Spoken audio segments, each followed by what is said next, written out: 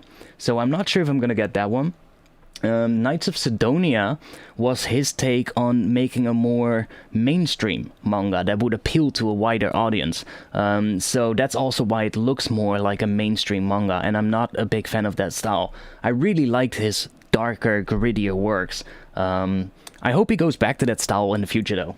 I really hope he goes back to that style. Yeah, I bought Biomega. It's I think it's 6 volumes, if I'm correct. I bought the entire thing, and really looking forward to getting that one. I should be getting it on the 30th, so right before New Year's Eve. Really looking forward into getting that one. I bought a shitload of manga recently.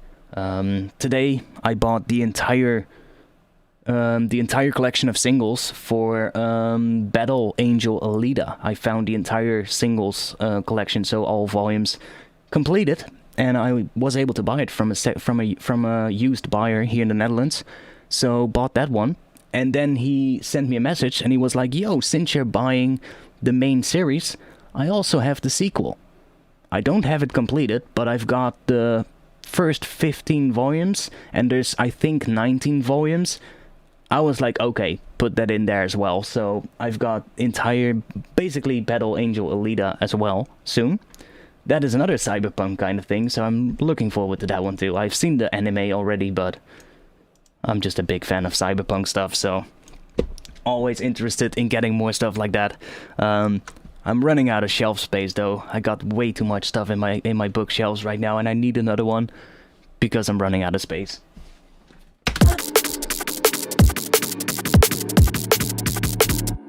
Nanobots. That already works way better than we had before.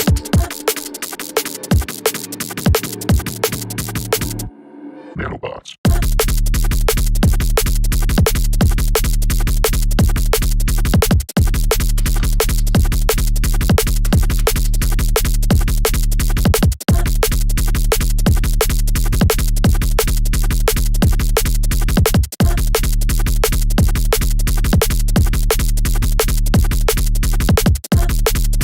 No, I am. I definitely am. But not the... I haven't played the Cyberpunk game. Cyberpunk 2077. What is it? 2077, if I'm correct? I haven't played it, to be honest. I was looking forward into getting it, but I wanted to get a new GPU as well. Well, we all know how hard it is to get your hands on a 3080 right now, so I'm kinda just passing it off, and I'm just saying, wait, I'm gonna wait with playing that game until I get a new graphics card. So I'll probably get into the game when all the hotfixes and bug fixes are out. And I'll save myself a bit of a headache.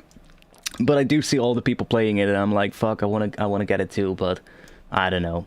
I don't want to play that game on my 1060. I just don't feel it's gonna do the game justice. So I probably will wait.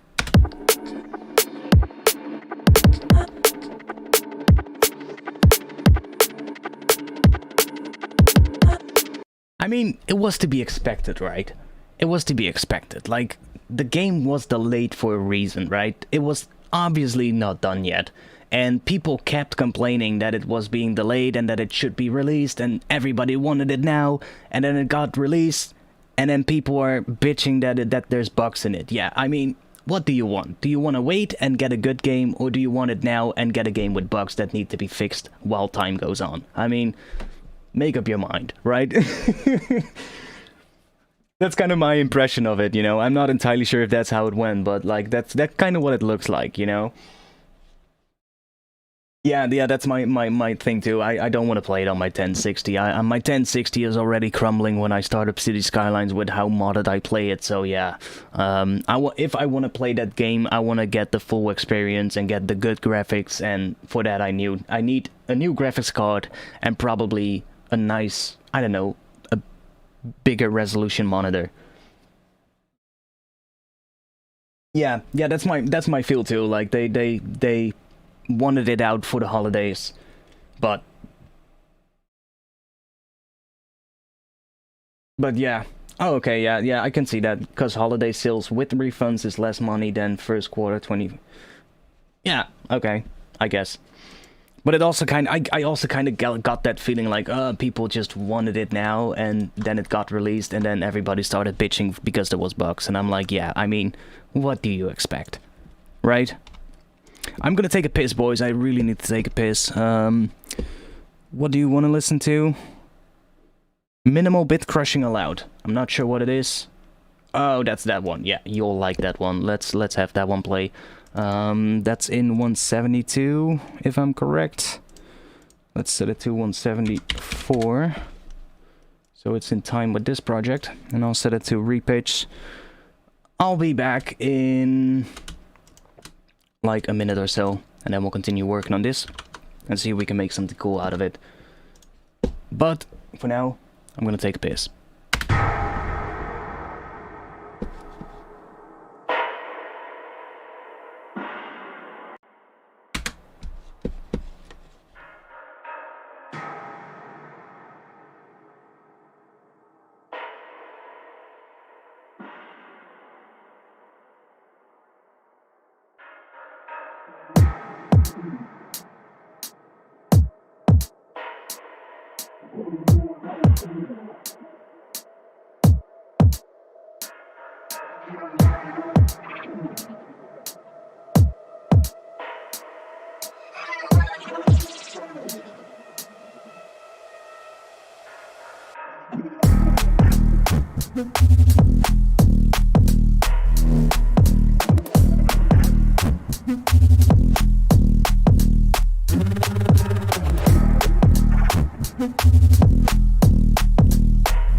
Okay, yeah, I mean, I haven't even gotten into the game and I already saw all the fucking bullshit on Twitter and I was like, yeah, some people just don't understand shit, I guess.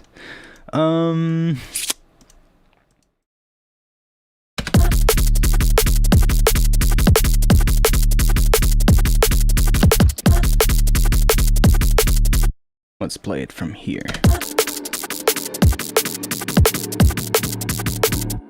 Nanobots.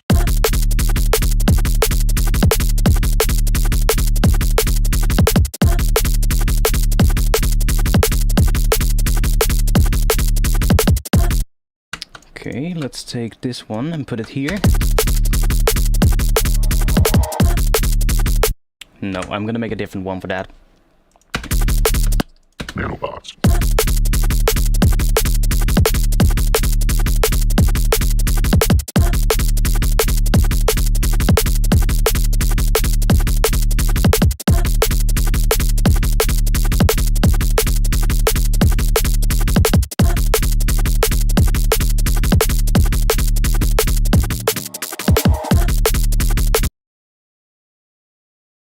Let's see, do I have some atmosphere stuff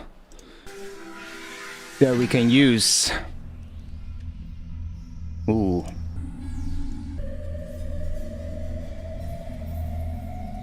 Oh, I like the sound of that. Let's see, let's put that into a sampler.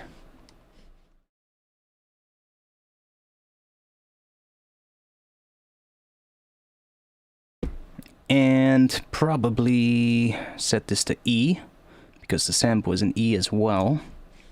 This track was in D, I think. Yeah, this track is in D. Let's make a little, like a little reversed sound here.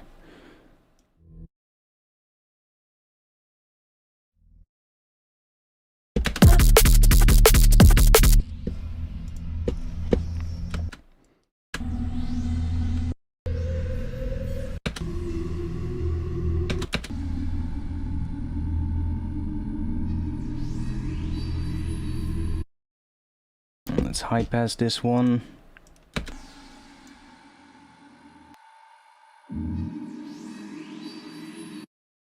Find a nice section.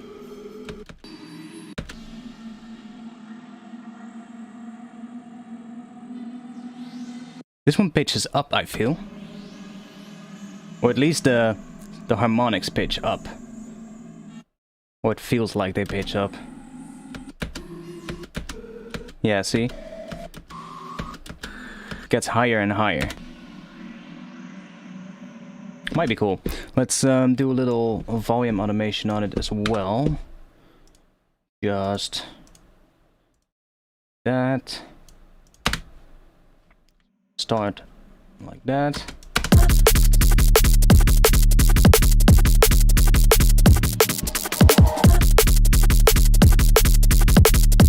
Might be nice to put this one on... oh, it's on E. Let's put it on D sharp.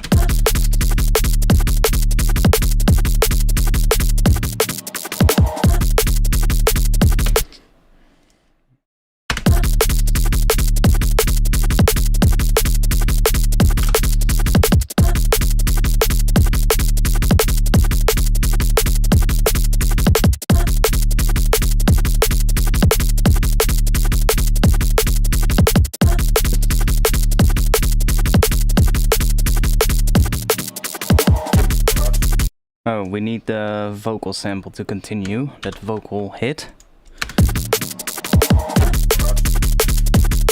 Okay, and I have that percussion thing, I don't like it, so let's get rid of that.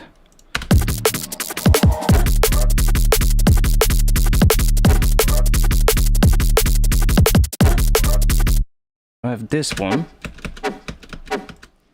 which I think...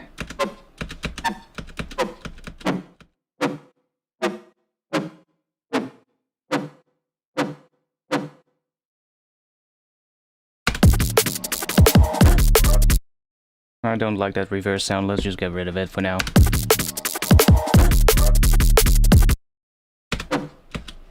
Okay, this needs to be more higher pitched, otherwise it doesn't come through.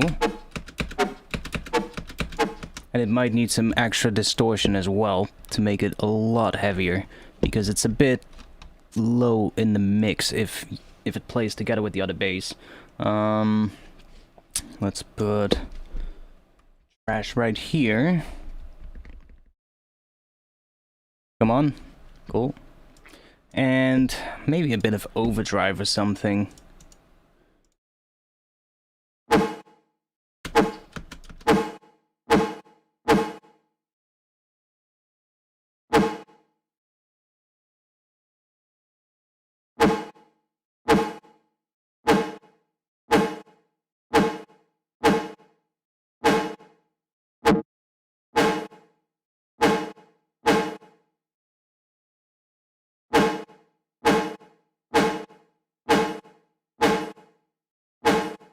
Maybe actually wider.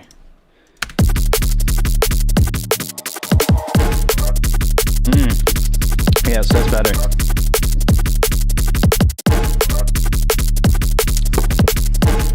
Don't want to use it that much though. And maybe I want to use it somewhere else as well, because now it kind of layers with that vocal sample.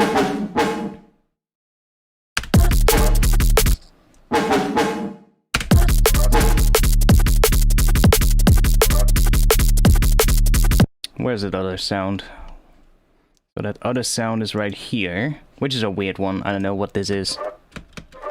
I think it's coming from a really long resampled file, yeah. Just a weird chop from like a weird long resampled session. Not sure which session this was. I think it was the stream before that. Had like all kinds of weird shit in it. Show in browser. Yeah, that's from another stream that we did from the 12th, no, the 11th of December. All kinds of weird sounds in here.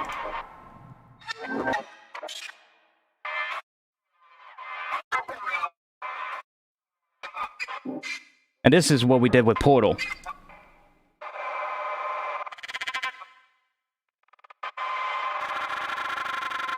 It was this file.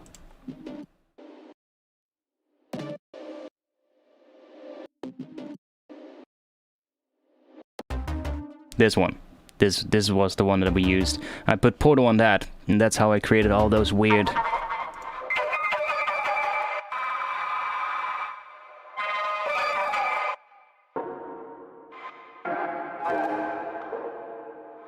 So many good sounds in that.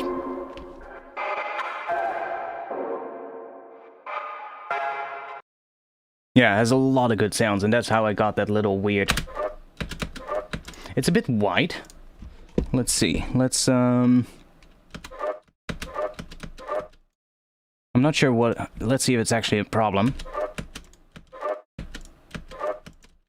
Yeah, it does lose a little bit. Let's make this a little bit less wide.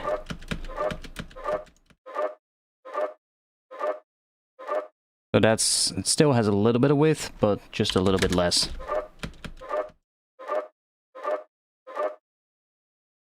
I don't mind if we lose a little bit if we sum it to mono, but I don't want to lose a lot of power in the sound. Even though this sound is not necessarily that important, but you get what I mean.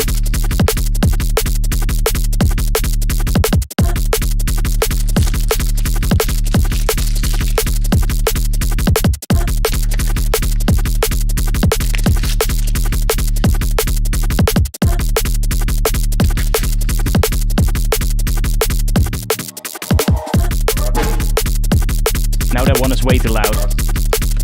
We need less distortion. I'll just back this down with the mix. And let's back this down a bit in volume. And let's see where I'm gonna put this one. Make you bigger so I can see what I'm doing.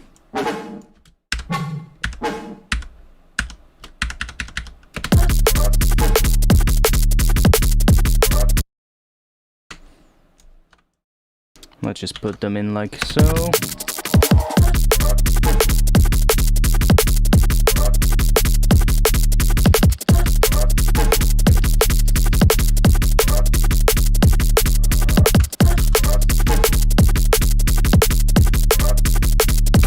Let's do it like this so I can change the position and they all update.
Okay, that's good. I need some more drum stuff, I think. The drums are alright, but I think we need something more. Like, this is just the drums for now. Got a weird bit crushed.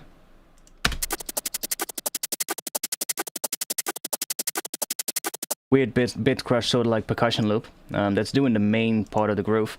And then there's a hi-hat, but it's turned off. It's just a hi-hat from Addictive Drums.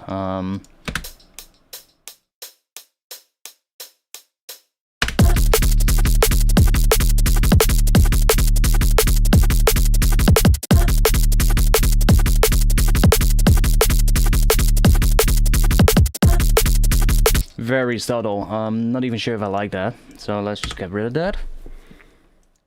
There's this thing, which is used here. That's just... Okay, that's just some kind of a fill-ish kind of thing. Let's put trash on that as well. See if we can make it a bit dirtier.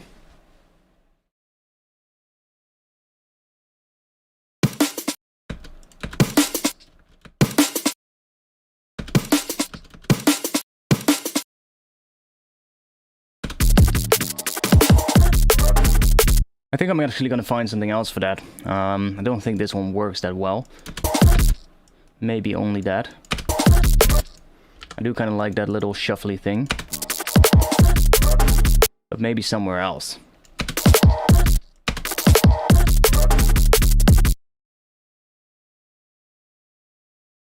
Has a weird timing as well. See, it's not exactly on the beat. So let's just get rid of it. I'll find something else in that section. We need a good intro too for this, because right now the intro absolutely sucks.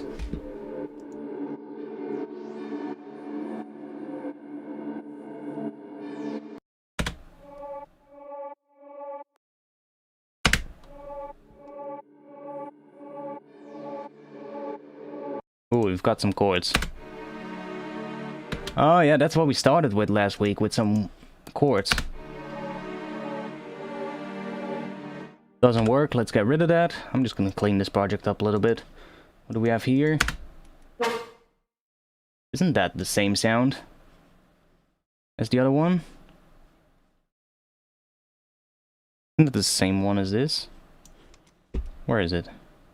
Is that the same one as this one?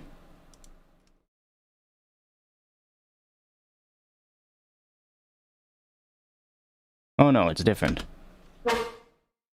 Sounds similar though. Sounds very similar. Might use that. Let's put it in the bass group. Keep it bypassed for now.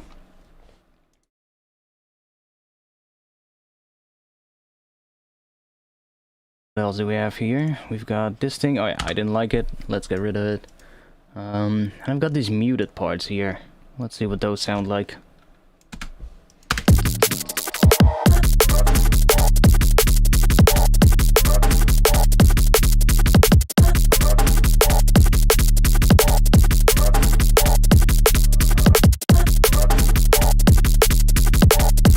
Yeah, I'm not a big fan of that either. Get rid of that. So we need a good intro that is going to work with that groove.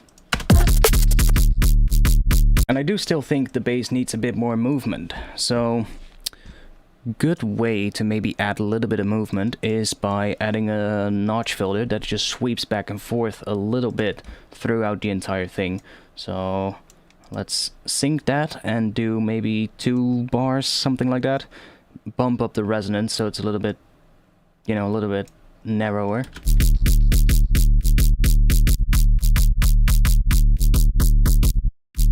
And then just add a little bit of a mount. If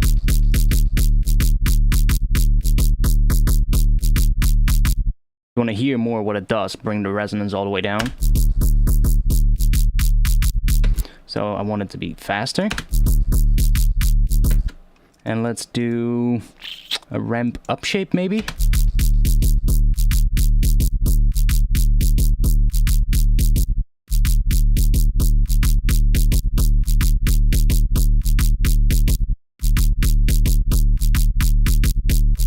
It just adds a very tiny bit of movement.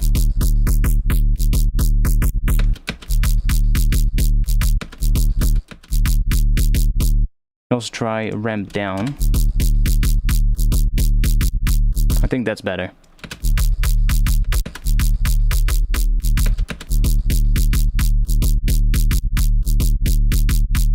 Now I can also try maybe doing half a bar.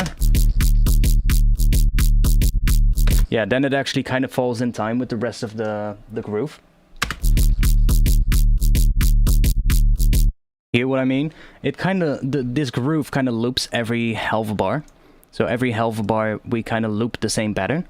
So if I set this to half bar, it kind of matches with that kind of tempo, that kind of looping of the groove, so that's good. So now we just already have a little bit more movement, which might be good. Nanobots.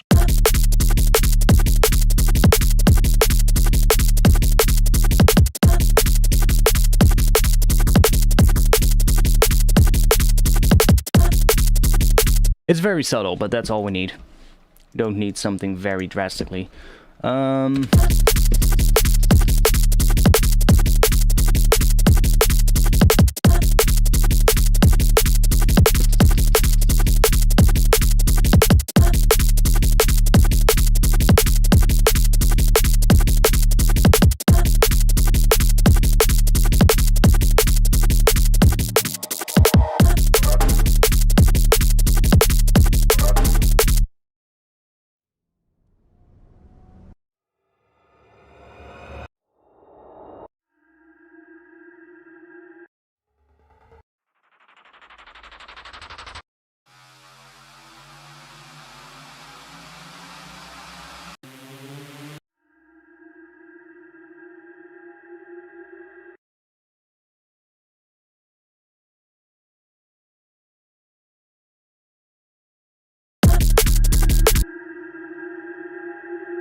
Let's make it go to here, maybe.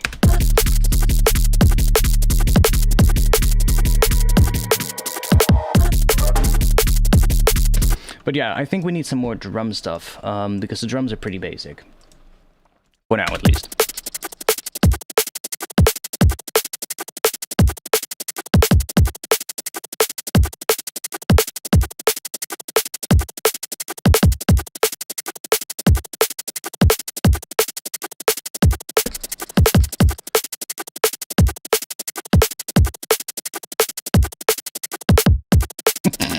Oh my god, for sure. Callus. Are you for real right now, or are you trolling? How am I supporting the fact that clubs are closed? By selling a couple of face masks. Please, explain to me. Please, explain how that is supporting the fact that clubs are closed. I don't think face masks are the reason that clubs are closed. It's a result of the whole thing that's going on. It's a response on that. But it's not why clubs are closed. If you want to be mad at the fucking virus that's going on, and not at me for selling a couple of face masks. Please.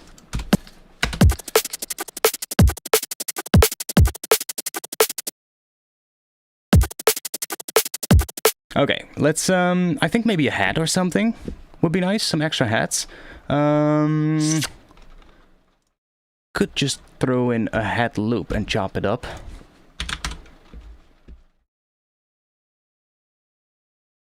That might be nice.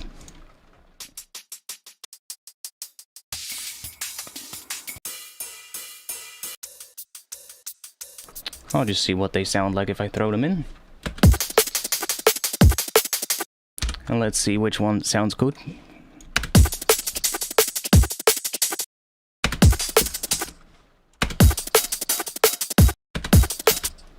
Well, I like the first one of that. What if I take that one?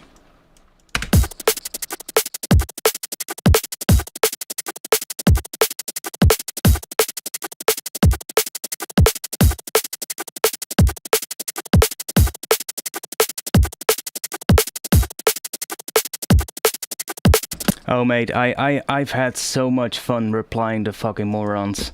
Absolutely. I went on the Facebook for the first time in a couple of years. And I removed, I think, 20 or 30 people from my friends list because they were just sharing misinformation and just sharing the most ridiculous fucking conspiracy theories, and I was like, dude, do you even have a fucking brain left or what?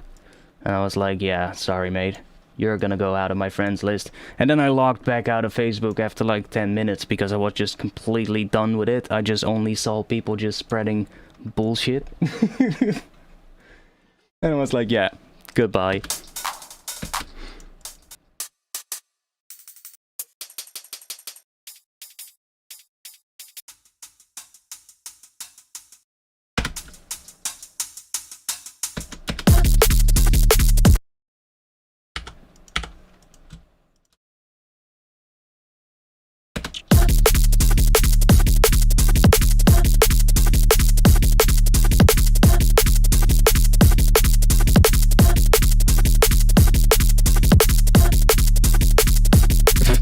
I hadn't seen that one yet, Saturn and Jupiter colliding, but that was that is a fun one too. Yeah. But look, they're getting closer. You can see it on the live stream. Look, they're about to crash. There's probably going to be a couple of people thinking that. Yeah. Nanobots.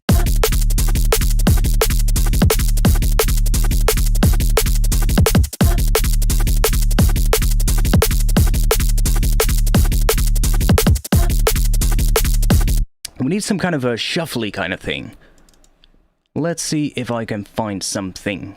I do have some breaks that have shuffles in them that I know.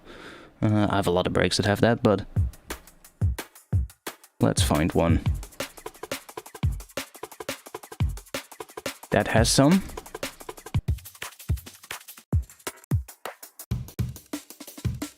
I'm just looking for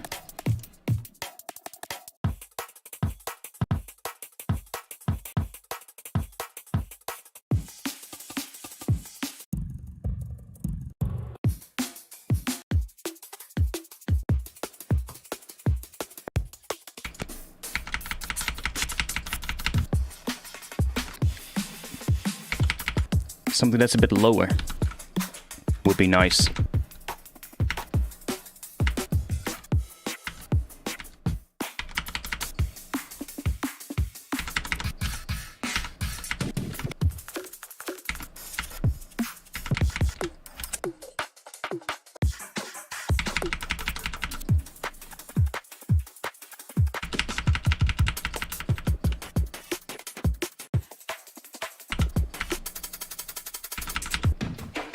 I'm not sure what you are trying to do in the chat, but you're speaking code language, mate. I think your plus key is stuck.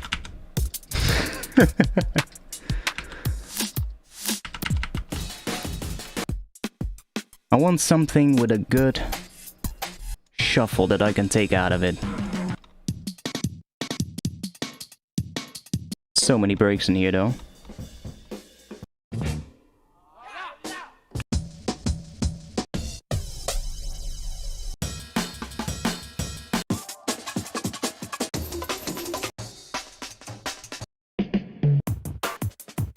Come on, give us a good one.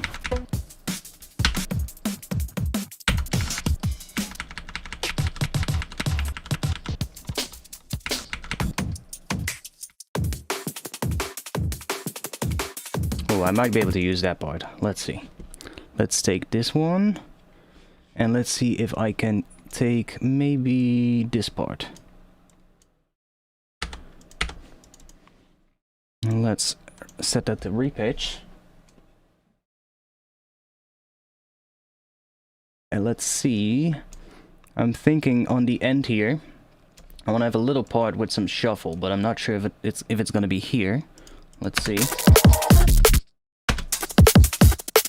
Yeah, see that alone, if I just take it out. See, we've got that, so like a little gap there, but if I do this, It just adds a little bit of an extra sort of like shuffle there. But I think it needs to be something lower.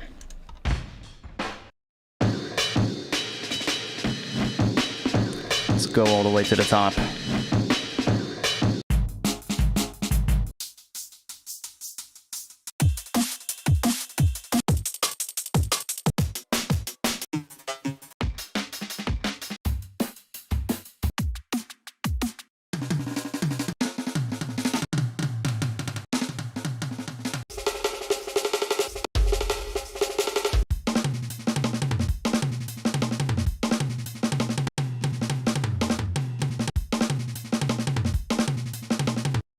Try something from here. Some of these might work as well. Not sure if this part is gonna work, but let's see. And we can use... has it found the warp markers? That's the first question. It hasn't for this one. Now it has. Let's set that to beats mode. One-shot mode, and let's try make them a bit shorter.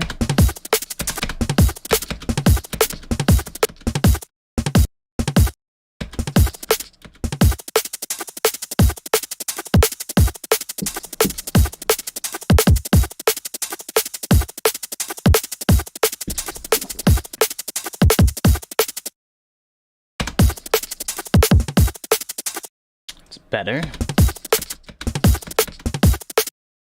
Let's have that with the bass. Let's see how that sounds.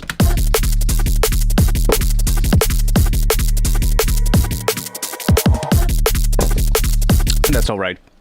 Better than what it was. I want a good intro for this, so I can kind of get a feel of what the whole track is gonna do, because when I have an issue when I like make a drop, and then I have a drop, and then I start making an intro. Most of the times I end up then having to change the drop again because it doesn't fit exactly right with the intro. And when I write the intro first, or write a sort of like a sketch for a drop and then write the intro, I can usually get the drop to match better with the intro as opposed to when I do it the other way around. It's probably going to be different for other people. I know people that love that always start with the drums, for instance, and then always go to the bass next, and then do all the synths and the atmosphere. For me, it's like completely different. Most of the time, it starts with whatever inspires me, but then as soon as I've got so like a sketch for a groove going, I'm going to the intro, and I'm gonna make that intro first, because I need to know sort of like how it evolves, and then when it gets to the drop, I kind of already know what the entire intro is doing and how that sounds, and then I can kind of sort of like, it's basically just responding to what the intro and how it ends, basically. And when the intro ends, you're just like, okay, now it feels natural that it does this right after it. And when I don't do that, it's just like, a lot of times I get stuck, basically. And that's something I learned definitely from working on music for a long time. So for me, working on the intro is usually a good thing to do. Piano maybe, voice sample, anything. Well, I have that vocal, right, that says nanobots, and I'm kind of feeling we need something that has sort of like a robotic kind of feel. Nanobots. In the intro, something, I don't know, something that has some interesting, maybe some weird bleeps and things. No, it doesn't matter where you start, absolutely. Doesn't matter where you start. You should start with whatever inspires you at that point. But that's also what I said, right? I always start with whatever inspires me, and that can be anything. It can be a bass patch, it can be a single drum sound, it can be a vocal sample, it can be a pad, it could be anything. But as soon as I got that initial inspiration down, and I got sort of like the sketch down of what I was thinking of when I had that inspiration, then I usually go towards the start of the track and work on the intro.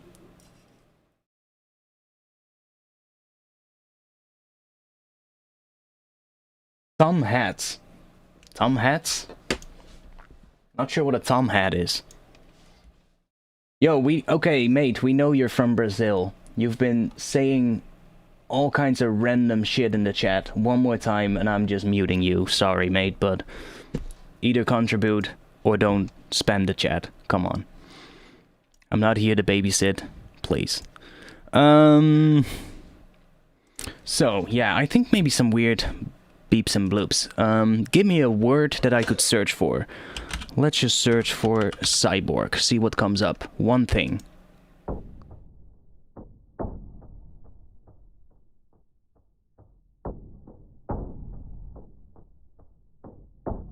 Could be a layer in the intro.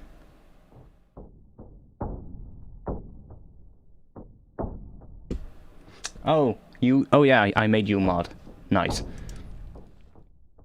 Oh, I'm only looking in one folder. Ah, I've got way more stuff.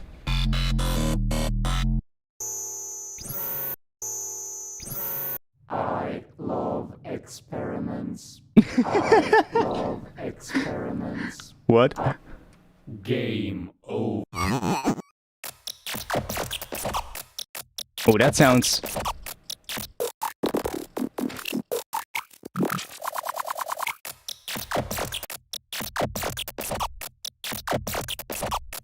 Might be able to do something with that, actually. Let's take an audio track. Let's put you on an audio track. And let's have a look. Has it found the warp markers? From the looks of it, it has, but not for all of the things. So I think that is the single sound. Yeah. So these are single sounds. Okay. Then this part. Okay, that's a single sound as well, so let's get rid of that marker. Then we have this, that's also a single sound. Okay, then here it has put it in the wrong spot. Let's make a new one. Same for this one. Let's get rid of this. And then here we have one, I think that's one sound. Let's keep that one there. Let's slice this to a new MIDI track. And let's see what we can do with that. Thumbs are a symbol. What? What? Not sure if I get you there. A thumb is not a symbol, but okay.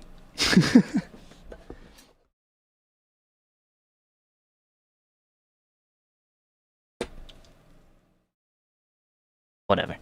So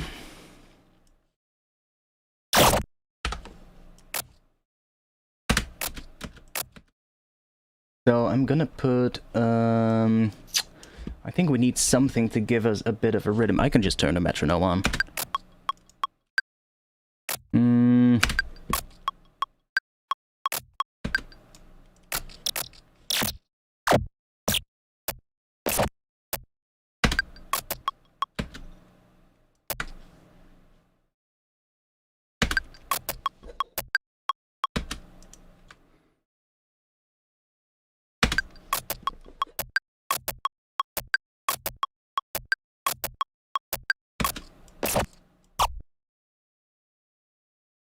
Weird sounds.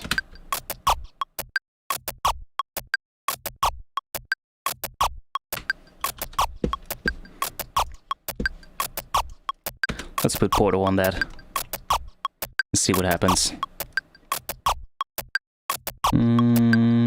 Where is Portal? Right here.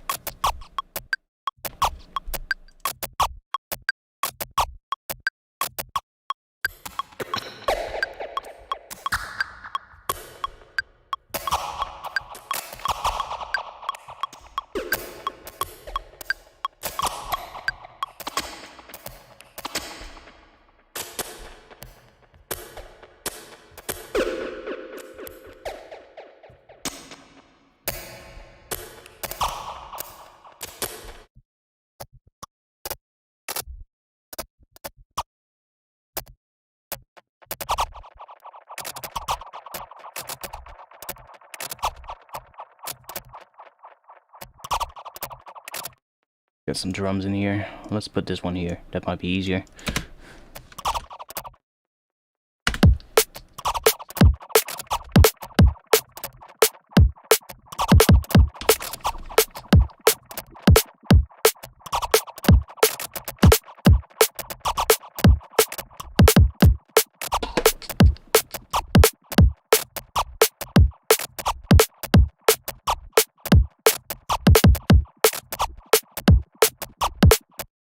I'm gonna make a new audio track and let's just record the output of track 140.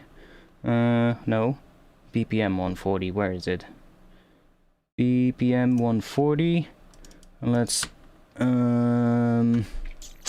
make this long. No, let's make it that long. Let's consolidate this. Let's just add a little bit of variation.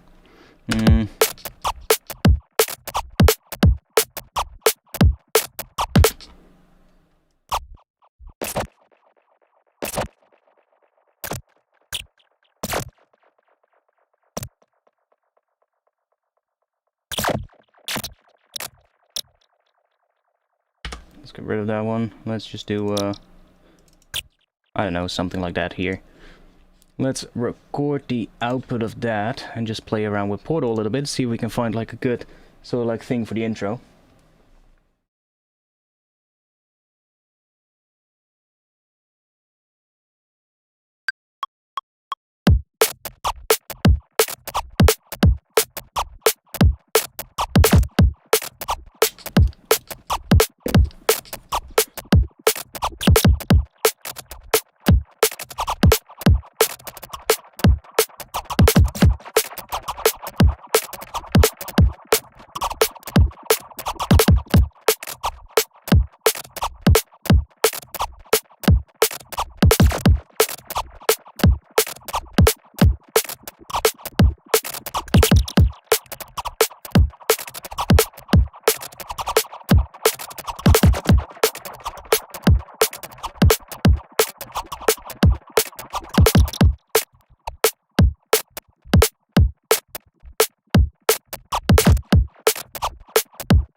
Ooh, I like this one.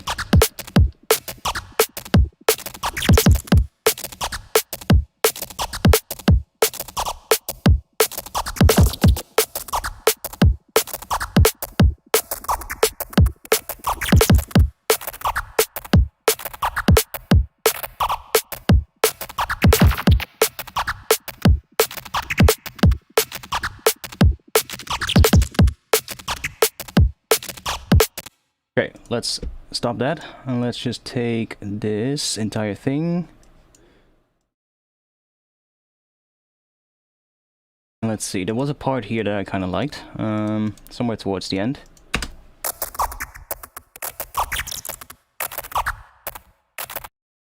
This, the full clip, yes, okay.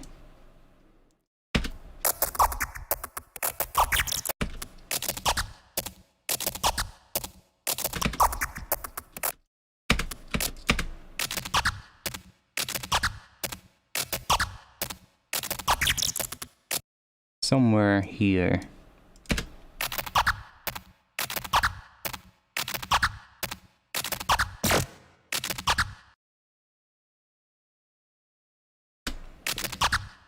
Yeah, Portal is amazing.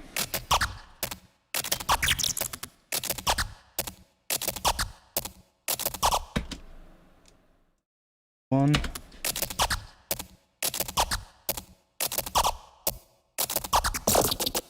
Oh, that part was nice. I like that part.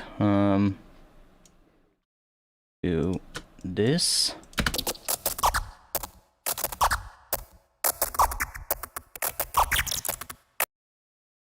Some of these stuff could definitely work. Will have to be chopped up.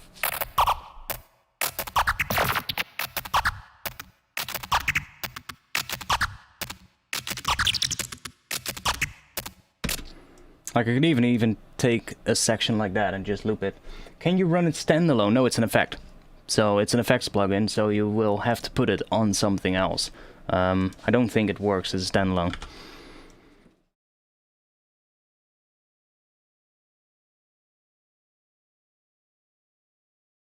Let's just put these on the side for now.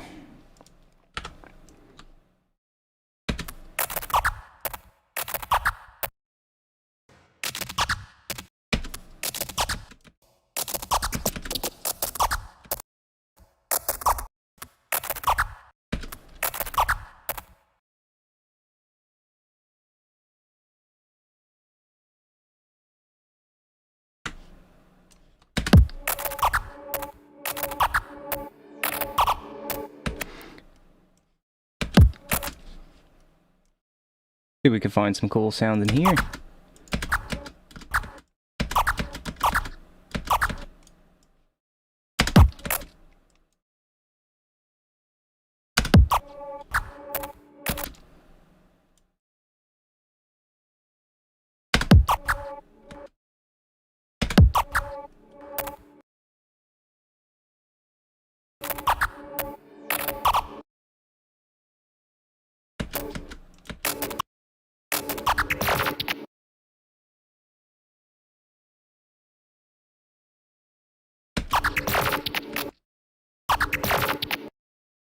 This part is nice too. It's sort of like a triplet. Which the track is not, but might still work. For a section, maybe a little fill section. Could use that in the drop maybe, somewhere where the... Where's the drop? Drop is right here. Let's make a marker there so I can actually see where it is. Drop...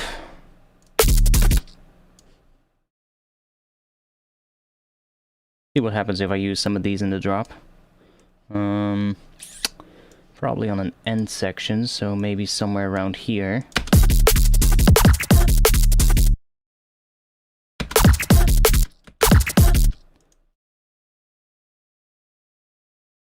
Let's take the kilohertz frequency shifter, maybe.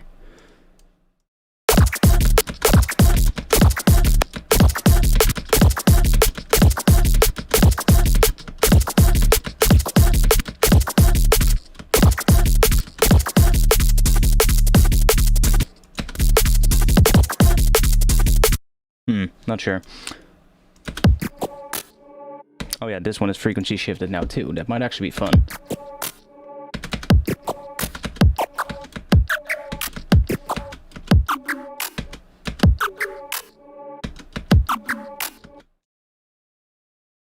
Ooh, wait a second.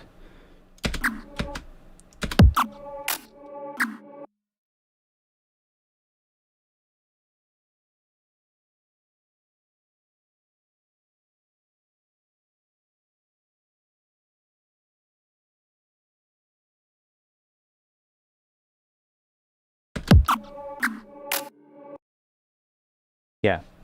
Not sure if this is gonna work. Let's see. Which one? I do kind of like the higher ones. Especially with the frequency shift, so you can kind of hear... It changes the till. And some of those might work.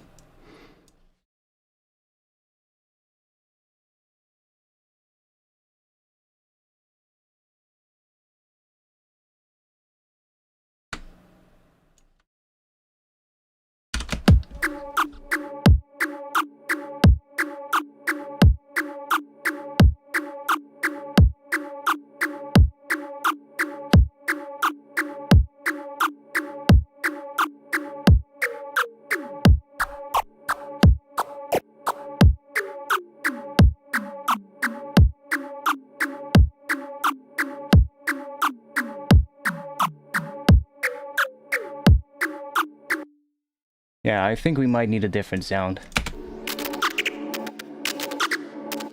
Like, these are okay, but not sure if they're gonna work for this, what I want to do. Now, what else can we do? Like, I'm sort of like thinking what would go with that vocal sample. I kind of want to have sort of like a vibe that goes with that.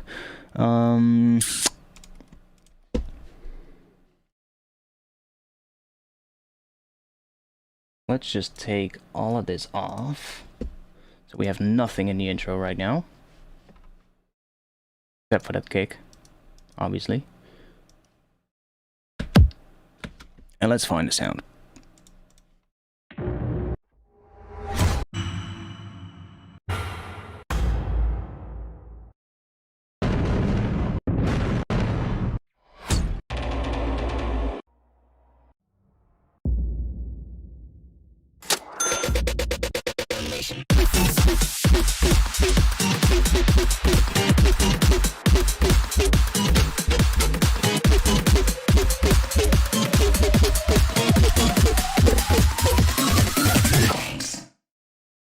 Thanks, hats 294 for the 15 euros. Thanks a lot. Welcome. I haven't seen your name before in the donations, so if you're new here, and if anybody watching right now is new, I see a bunch of names that are not familiar names. You can join my Discord. I have a music production Discord, and you can join using the link that is in the chat right now.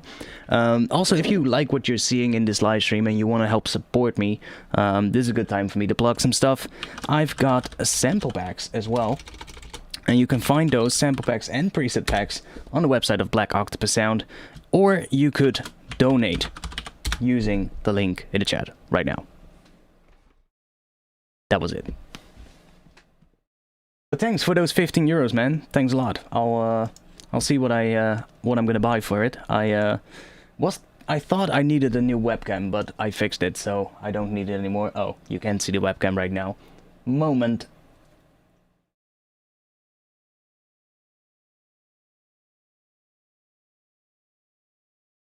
I'll bring it back like that.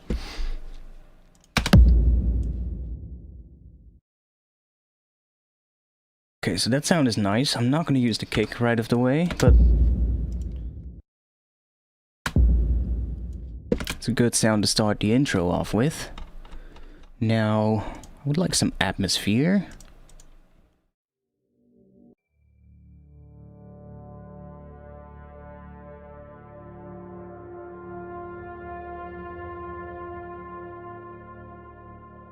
Ooh, I like the sound of that. And it is in D minor.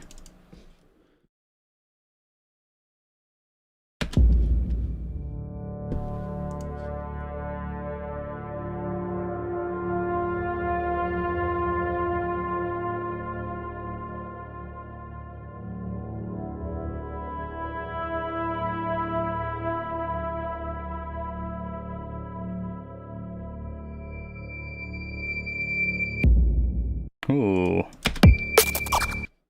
Okay, we got some stuff here. Let's get rid of that one.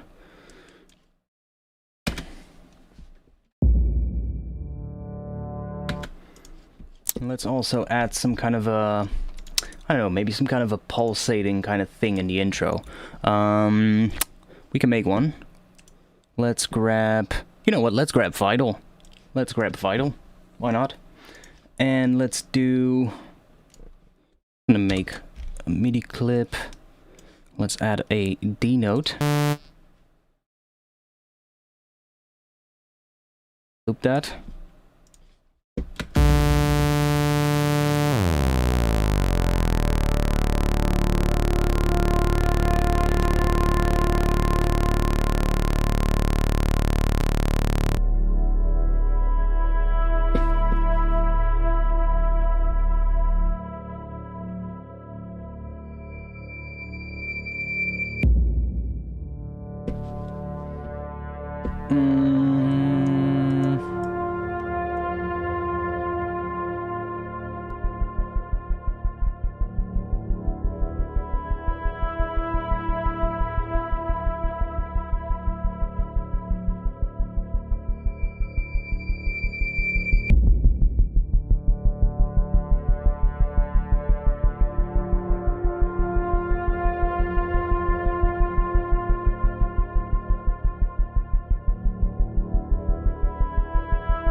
Okay, that works. What else can we put here?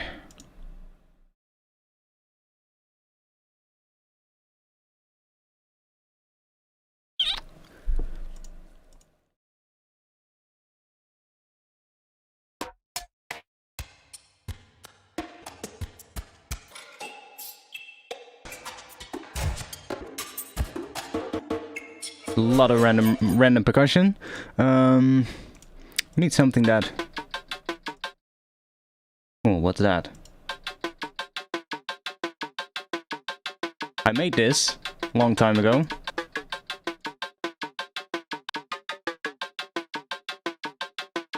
Might actually work.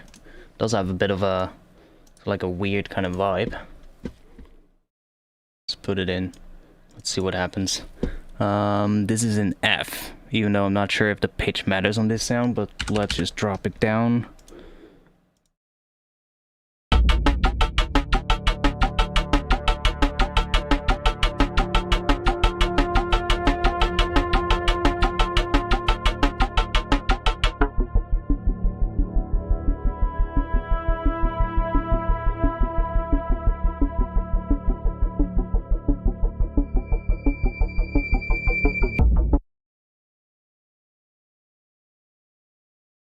Okay, so this sound actually, I like this layer, this sample. This is a really nice atmosphere sample. But I feel it might be able to sound better if we put Portal on that and just make it more of our own, right? Because right now it's just straight out of a sample pack, which is fine. I mean, if that's what you want to do, that's fine, but I usually don't, so... Let's put Portal on that. See if we can make it more interesting. So, sound design. Those might be a bit much. We can try maybe the stretch one, or just in the main category where there's like all kinds of different ones.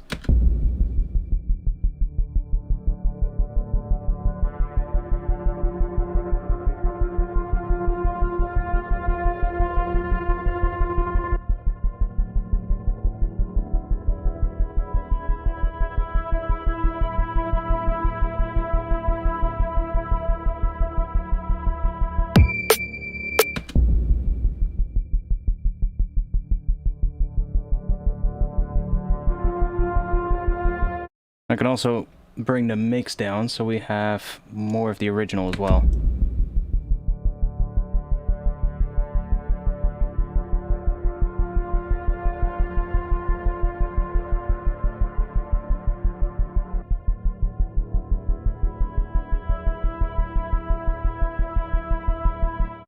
Though I kind of like it more when it's all the way up, because more pronounced effect.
This adds a fifth. Does sound interesting. Not sure about that higher part on the end, but...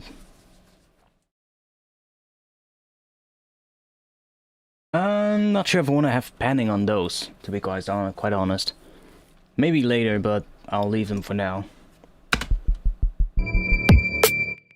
Oh, let's go back to here.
Not sure if I want to have drums in the intro. Maybe only in the last part. Let's mute these for now. So we can just continue with this sort of like thing. And then let's see if we fade these into each other. We kind of have a little fade here.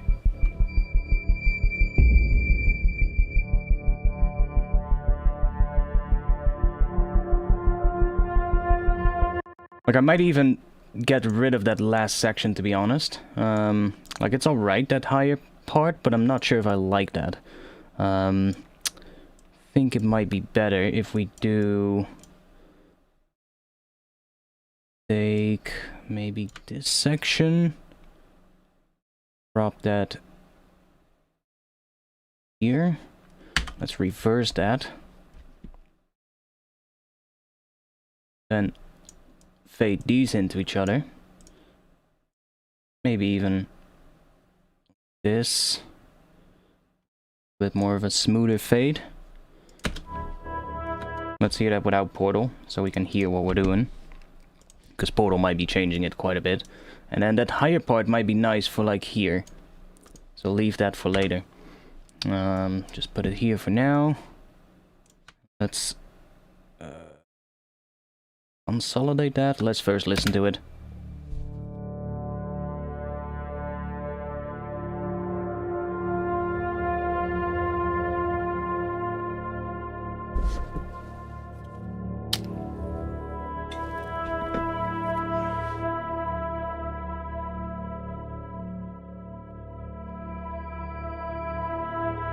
Oh yeah, of course we get the higher pitch stuff now because we have that long fade. I need to back it down a bit.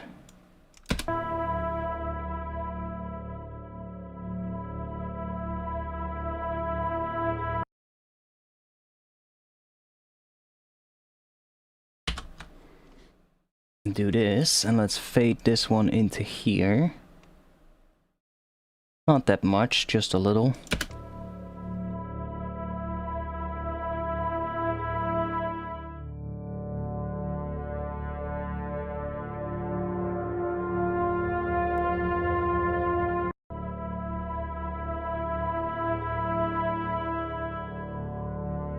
Yeah, that's better. And then let's put this one right here. Does it automatically fade? No, there's a little piece left of the other one. Let's just do this. That. Let's fade this one into here.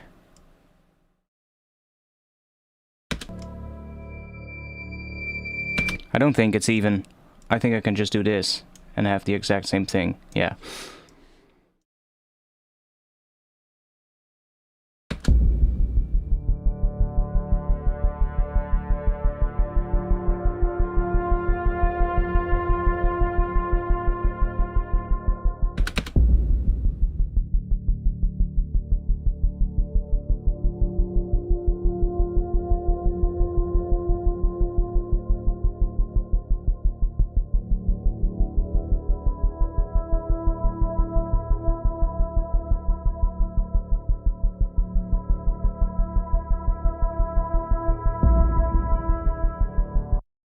I'm not sure about that section. I think I want to have something else here.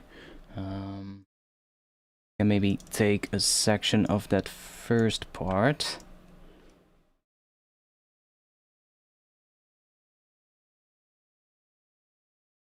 Or is that the high pitch part?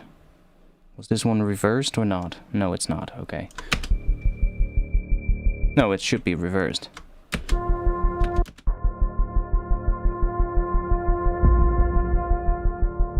Yeah, that might be better. Fading into that first one again.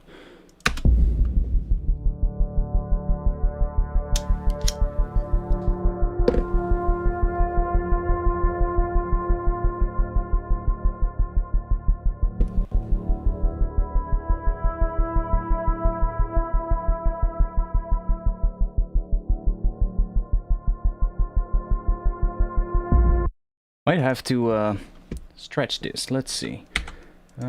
Get rid of you. Now it does feel like it starts at the right point here. It just doesn't feel like it ends on the right point, if you get what I mean. Like this first part seems like it's in time, but then this one is shorter than the first one. So that sounds a little odd. See, this one works right.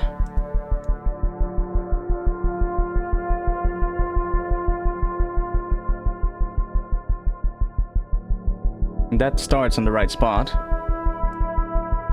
Could put some reverb on it. Towards the end. Trying to fill that up. Let's see how that works.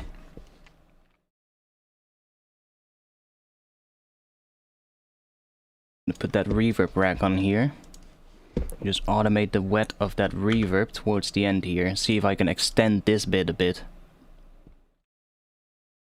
Maybe even do this so it kind of comes up in like a sort of like a reverse part.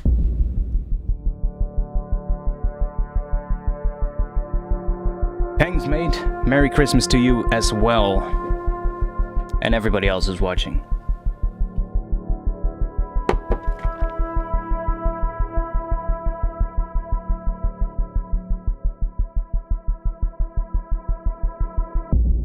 Yeah, that works. Better than what it was. So let's just duplicate this.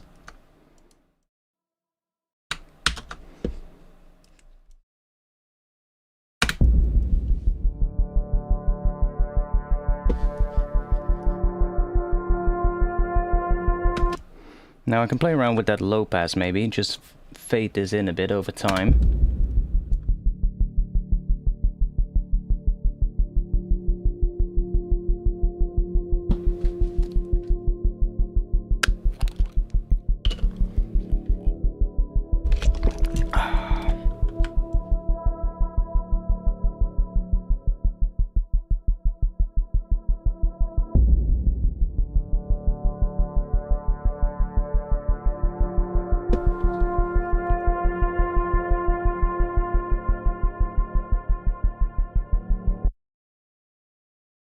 Might be better if the sort of like the atmospheric part of the intro is not this long, but it's just like this part, and sort of like make some drums come in here, or at least some percussion.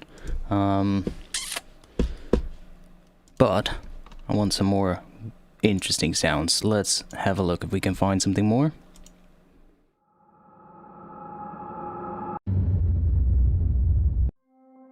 Do we have some more hits?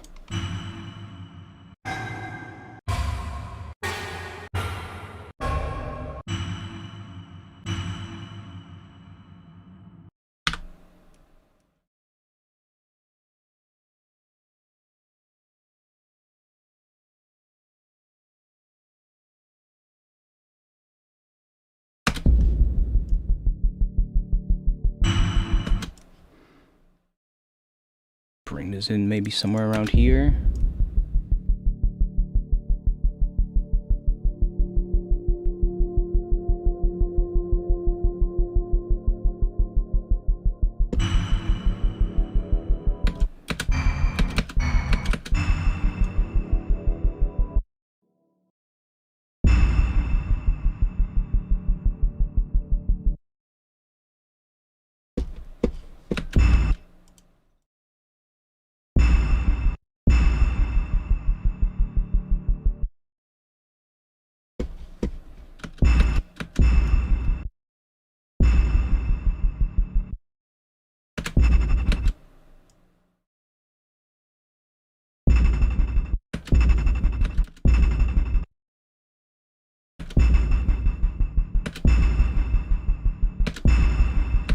Okay, without the auto pen is better.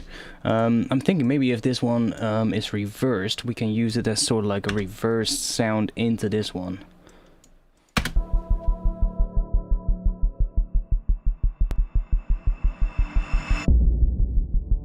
Yeah, that's nice. Maybe needs to be a little bit more like this.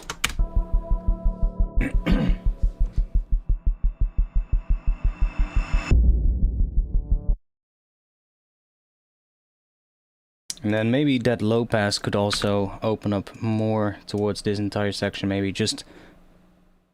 even do that so it's less low pass.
Yeah, that might be a good one. Let's save this under a new project name, so I don't overwrite the old one. Good call.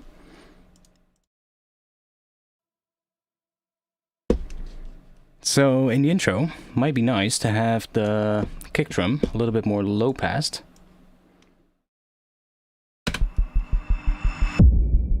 Like that.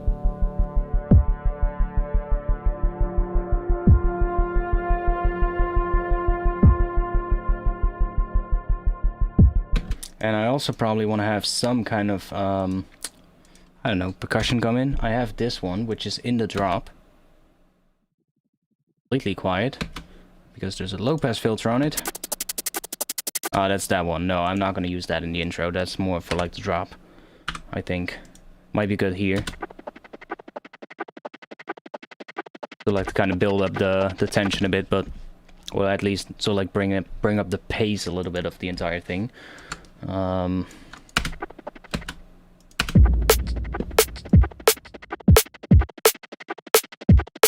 the kick drum needs to open up there as well, of course, but we can fix that. Let's automate this one to be on right here and then go back off right here.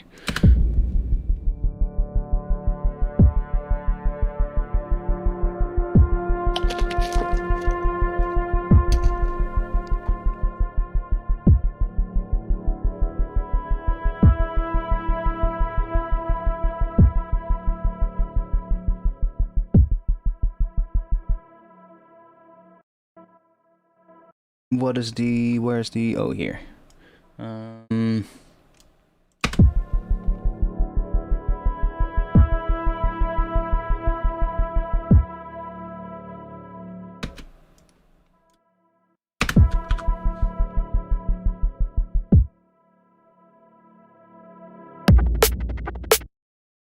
So then we have that higher pitched part. Yo, I didn't want to do that.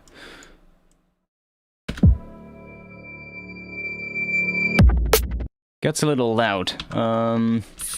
Let's do this. Let's duplicate this track. Get rid of you. And just extend this. This. Just back that down a bit.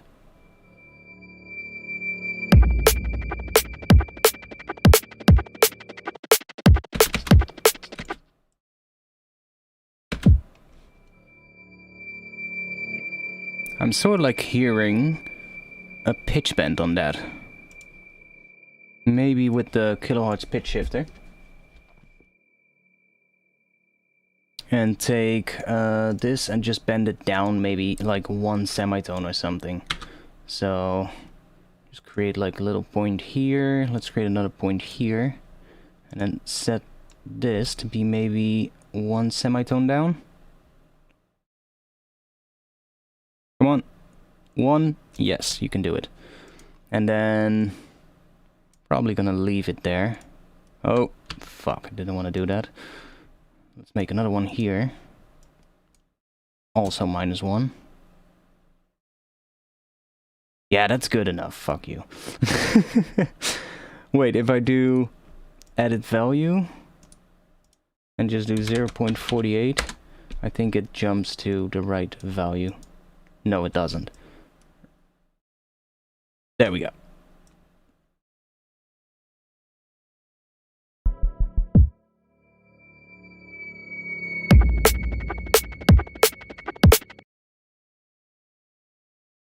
Let's just bounce that to audio. Oh, wait. There's also the reverb rack on it. I don't want to have that on this one. Let's just freeze that.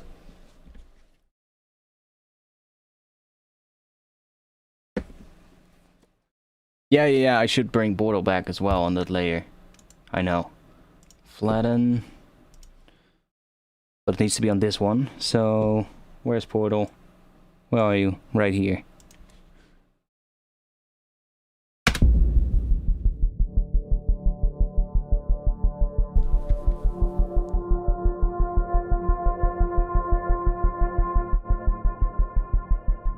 I think that that first one was actually quite interesting.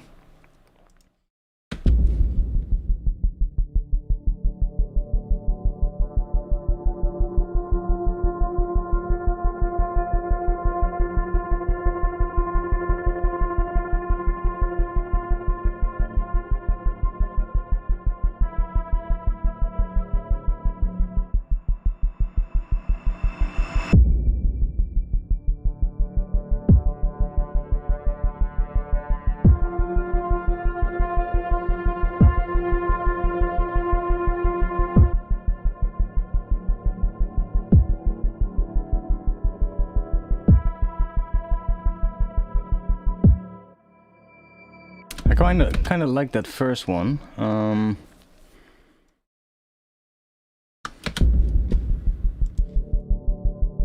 Even though it starts a bit slower, let's bring this down a bit.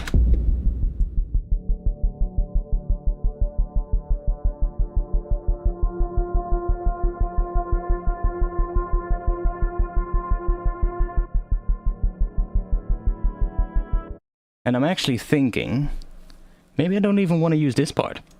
Like, it's alright having that sort of like chord progression in the intro, but maybe it would be nice if I just loop this.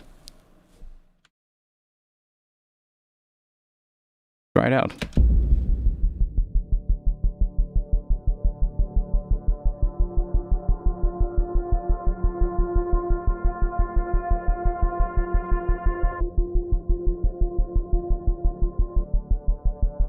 And probably have a little gap there as well. I'm just gonna undo this. Oh, fuck. It has a... of course, all that stuff from Portal is in the undo thing. Well, okay. I'll do it myself. Add this.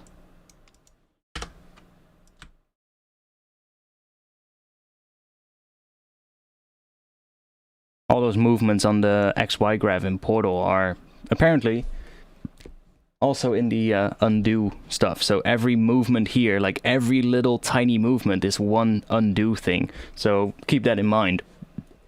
If you've changed this, you're probably not going to be able to undo it anymore, what you've done before that. Because a shitload of movement here means basically that all of your undo slots are basically filled with Portal movements. Great. That's good to know. Yeah, I'm kind of like feeling, let's re-sample this part. This part right here, maybe even with this on it as well. Let's group these two. No. Let's just take this one.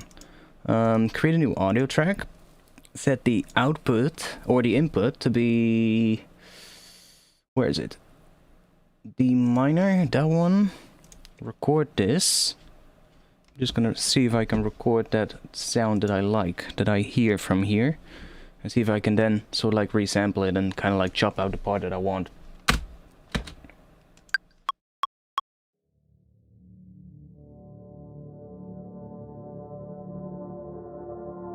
I really like this movement. That sort of like stuttery movement on that pad, on that first part.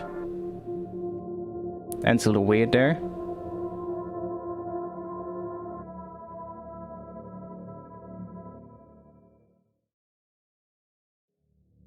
Don't mind that gap there. Oh. There was some reverb automation there. Let's bring that back as well. Because that actually filled up that gap nicely. Let's do this. Let's record it now. And then, before I'm doing this, let's put Portal after the reverb rack. So that it's actually applying it to the reverb as well. It's basically becoming part of the pad. And then I'm gonna put the filter behind there. Or should I just get rid of the filter completely? Let's just get rid of it. I can filter it later if I have to.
Definitely this area where it has that stuttery kind of thing is what I like.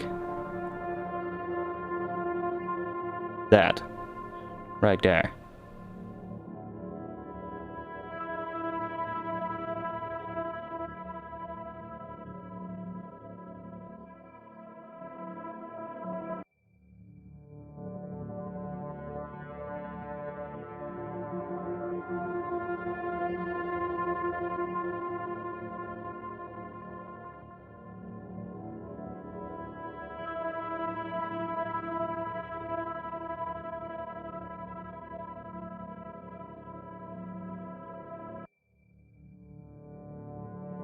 One more.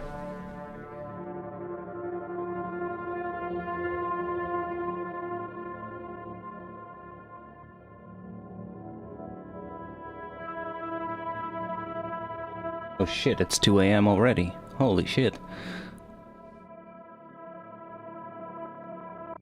Okay, let's stop that. See what we got. Let's mute this one. And let's move this one aside so that I don't lose this. Let's take a no. Let's take this section. Move that here, copy it over here. Let's see. Some of these sections are interesting.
Oh, there's a little weird part at the end there.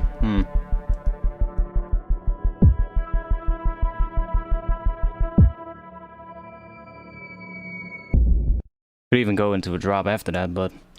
damn, it's already 2 AM. It's getting late already.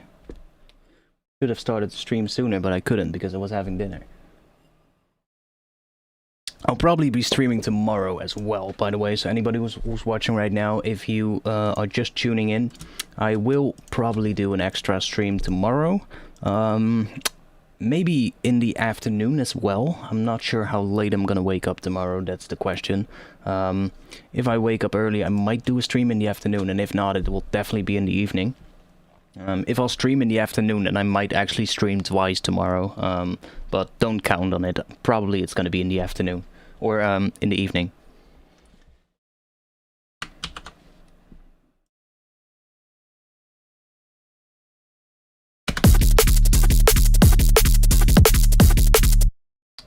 Let's see. Let's take these hats. Let's drop them here.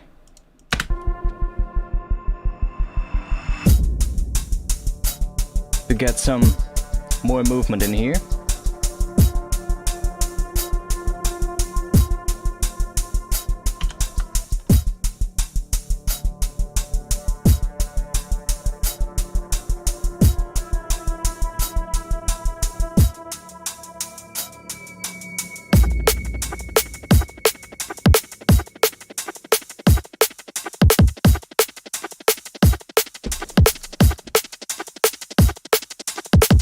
I feel like this layer needs to come in high passed as well. Like it has too much low end when it comes in that percussion thing. That thing. So I think maybe even just doing that and just fading that in over this section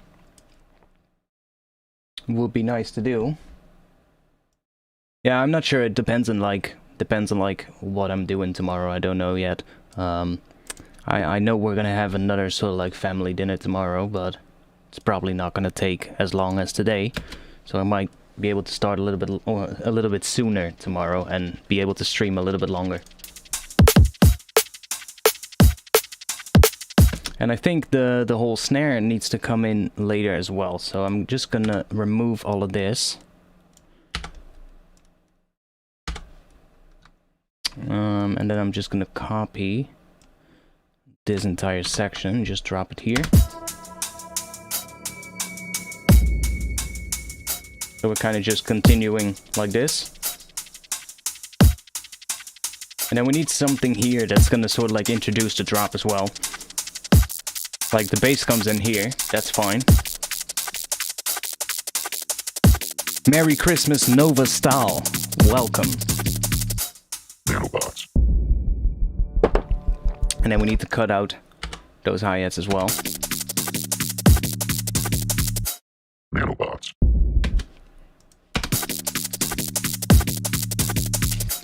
Nanobots.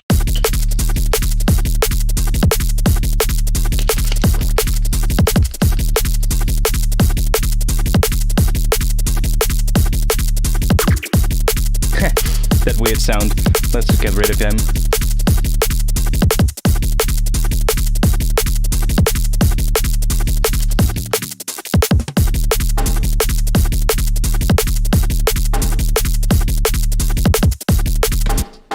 This one needs to be in a different spot.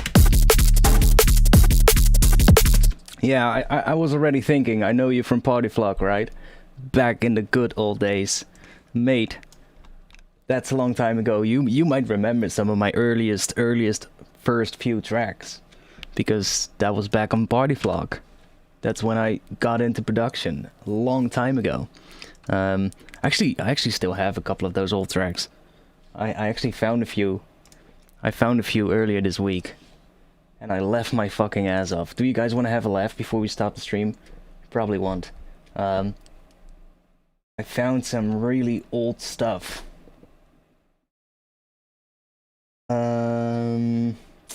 Which one should we take?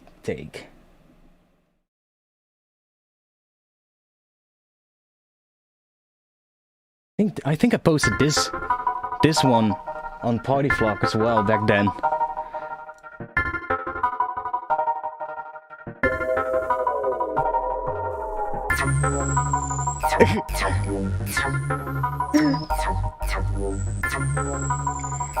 It's a long time ago, yeah.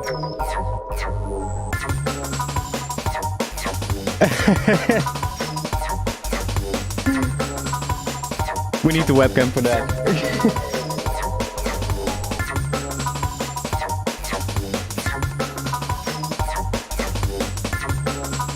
These were so fucking hilarious.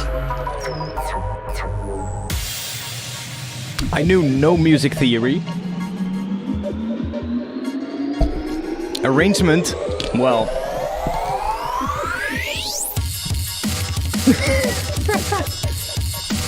And that mix.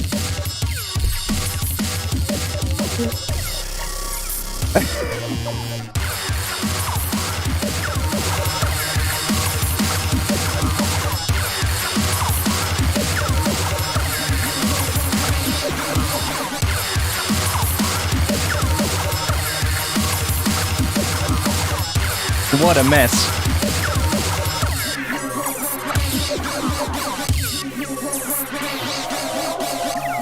Like, structure-wise, it's just a complete mess. Did Casino approve? Yeah, that's the question. I have, like, a hole once that I found from, like, I think I grabbed these from Party Flock as well. Oh, didn't want to do that. Let's grab that one.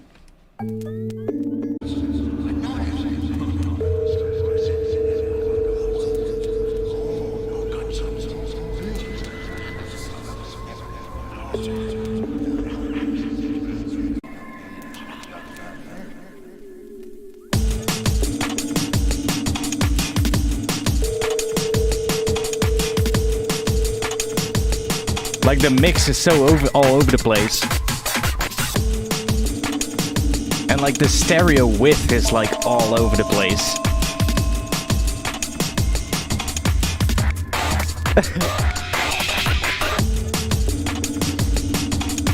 And I had like no knowledge about like structuring and how to build up into a drop. I'm not even sure if this one has a drop.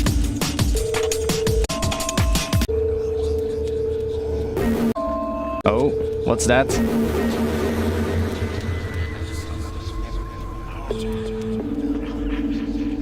I wish I had the stems for all of these. That would be great. I might actually then be able to do a remix, but...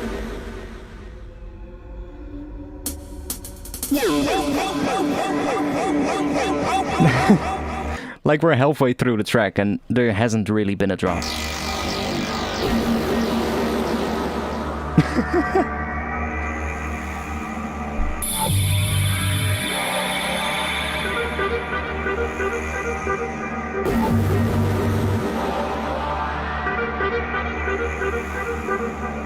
I worked completely sample-based as well back then.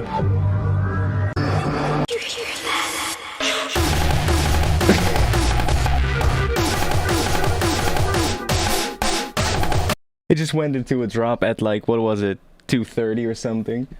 I had a couple of ones that were pretty cool though. I think I showed this one in the video that I did. I did one video where I went through a couple of these. I think I went through this one. This was probably one of the better ones I did back then. Even though the mix is still shit. This one made a little bit more sense in terms of like the structure, I think.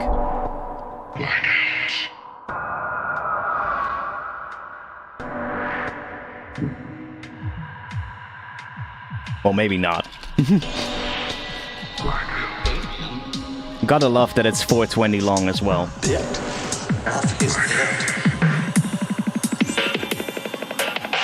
This one was heavy if I remember.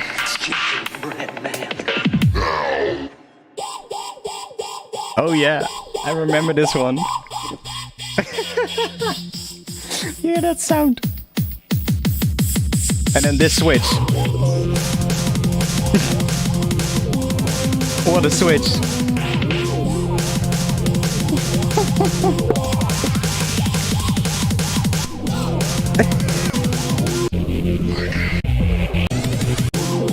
So yeah, that was me making my first few drum and bass tracks.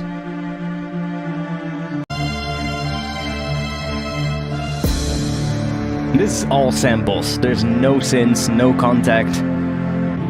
I think I grabbed these from like some orchestral sample pack.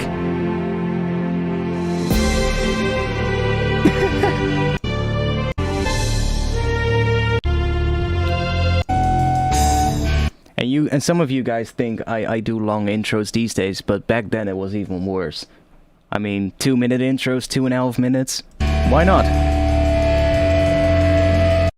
This one was the... Oh, this one was the raga one. I remember.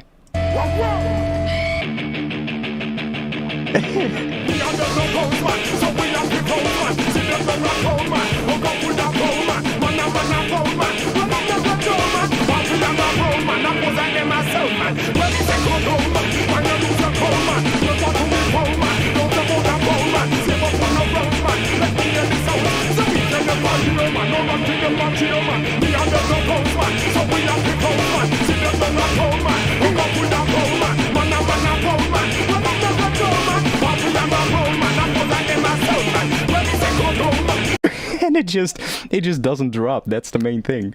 I think I couldn't make good basses back then.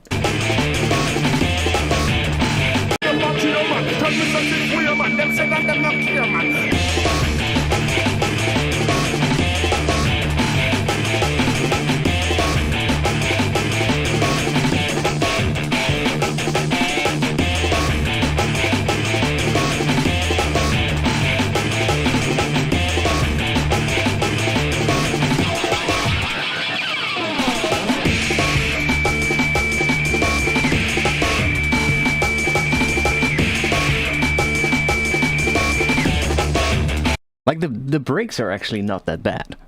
Like the breaks in this, I quite like actually those Amen breaks. I was big on breakcore back then. I remember I made this one. I made this one right after a breakcore show. I went to a breakcore show with FFF, and he played there. And after the show, it was here in Rotterdam. It was here in Rotterdam. We had a big park. It's actually still parked. Right now, there's a huge skateboard plaza as well. Back then, it was just a park, and they had this big festival, and it was like all kinds of music. And then at the end, there was this one breakcore artist that was doing a show, and it was FFF together with MC Assassin, and I enjoyed it so much. You have to imagine little me. I think I was 14 or 15 years old or something, maybe even maybe a little older, but I was definitely not 20 yet. And I remember being there at the front, and I had never witnessed a breakcore show, and it was absolute madness. And the coolest part was that right after the show, when I went home, because it was the last performance of the day, and I went home afterwards, and I noticed that I was in the same subway train as FFF and MC Assassin, and they were heading in the same direction I went to. So now obviously I was too fucking scared to approach them as a little kid, and I was just sitting on the back of the subway car just looking at them like, oh, they're actually in the same subway train, you know? Like kind of fanboying a little bit, but being too scared to actually approach them.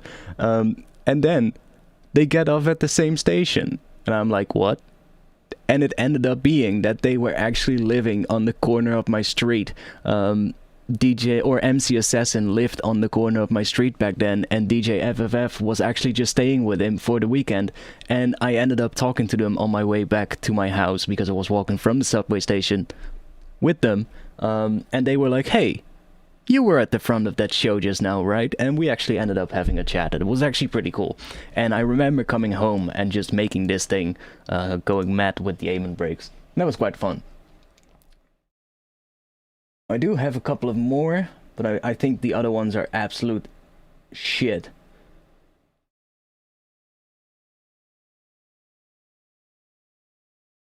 Remember this hip-hop beat I made as well.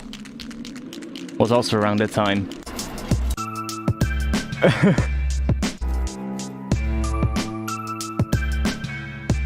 Yeah. Enough of that. But yeah, it was fun. It was fun. It was an interesting experience. But yeah, now obviously I got on a long way, and the stuff I'm working on now sounds way better than what I did back then. But yeah, I'm gonna stop streaming because it's almost 2:30 right now, 2:15 at the moment. I'm gonna be streaming tomorrow as well, I think.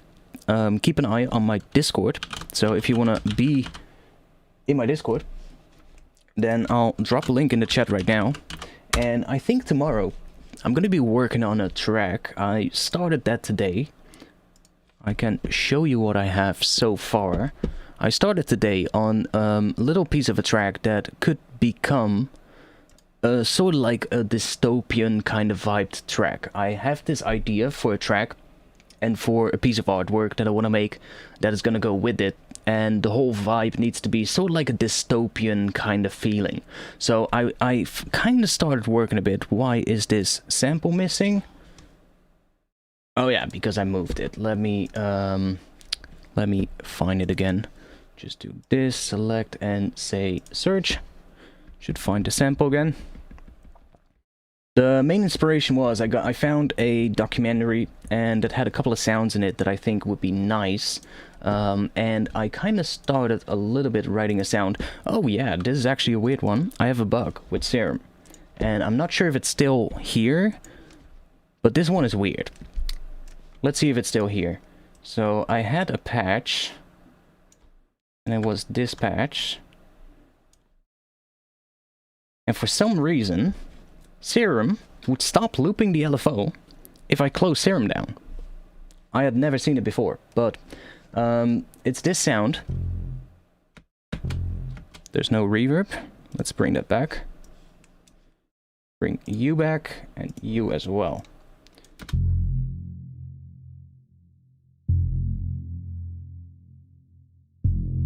See, so it loops. Let's close Serum down.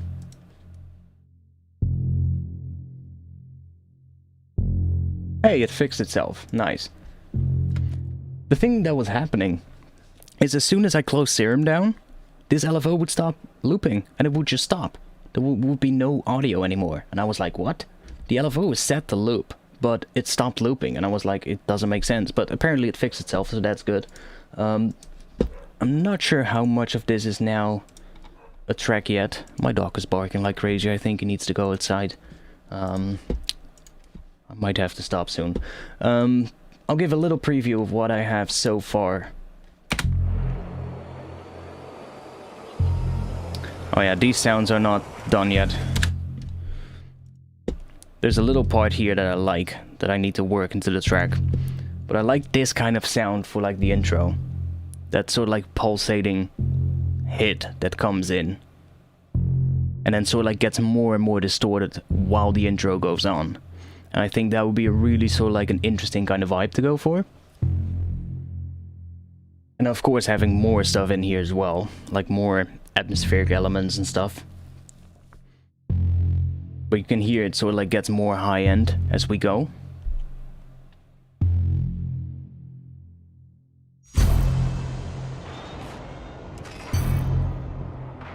And this is the sound I got from a documentary. You can see the documentary title here.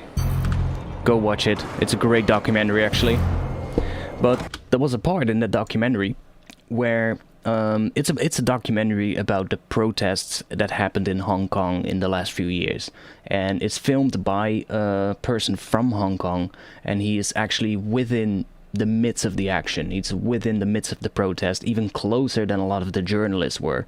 And he did the documentary. It's currently available on Vimeo on demand. It's €4 to rent it. You can watch it for like, I think 2 or 3 days.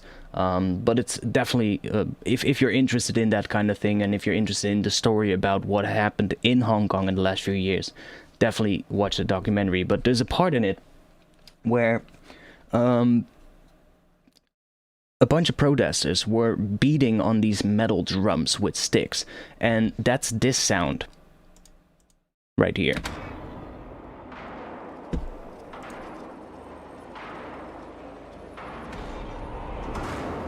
That. Now it's obviously layered with some other sounds from the documentary. There's some atmosphere in there, and it's part of the soundtrack of that documentary. But that sound, I really liked it, and I think because it has a really sort of like distorted kind of character, so I warped it so it's in time with what I've got here. As you can see, these hits are all in time now, and that is going to be layered with that other sound. So with that sort of like that hit that I had, I think that could turn into something really interesting. I just need to sort of like, because see, it comes in right here, which is a little weird, so I think I'm gonna grab a couple of pieces from here and sort of like splice together a section that is exactly this length. That should work. But like how they work together, I kind of like this, how this feels.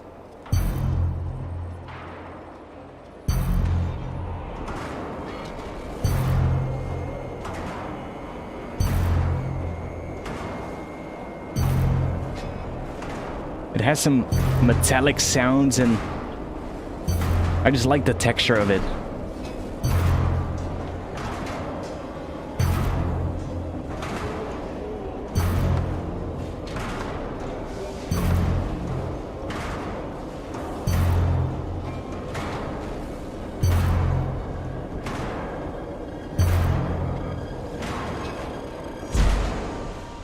Yeah, that's basically it, what I had for now. The rest is just me going through samples. There's a lot more samples here that I took from the documentary, but I think this part is what I'm going to use.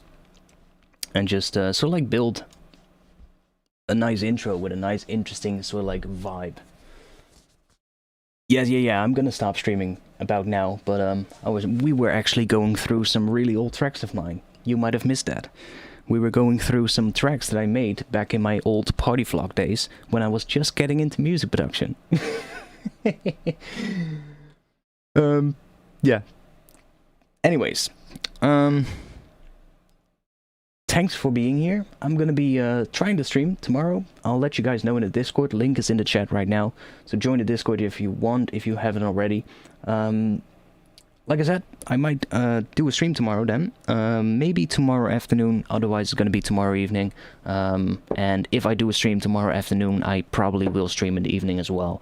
But I think it's probably just going to be an evening stream. I'm probably not going to sleep yet. And seeing how late it is now, I'm probably not going to wake up that early tomorrow, so good chance that it is going to be an evening stream tomorrow. I don't think I'll wake up that early. So thanks for being here. Yeah, I think tomorrow will be a nice stream. I'm gonna be spending some time tomorrow as well. I think that would be a good idea to just spend some time tomorrow in the afternoon just going through some of the samples, and especially the vocal samples that I sampled today, finding the right one for this track, and maybe tomorrow we'll work on this. I have an idea for this, so might work. That was it for now. If you want to help support and you need some samples or presets for Serum or just samples to make drum and bass in general, you can get my sample packs and find all my sample packs on the website of Black Octopus Sound. If you want to buy one of my packs, they're available in a lot of different places, but if you want to buy them, the best place to get them is on Black Octopus Sound, because then I earn the most from the packs. Yeah, thanks for the donations, for the people who donated. Thanks a lot. I hope to see you guys again soon, and without further ado, peace.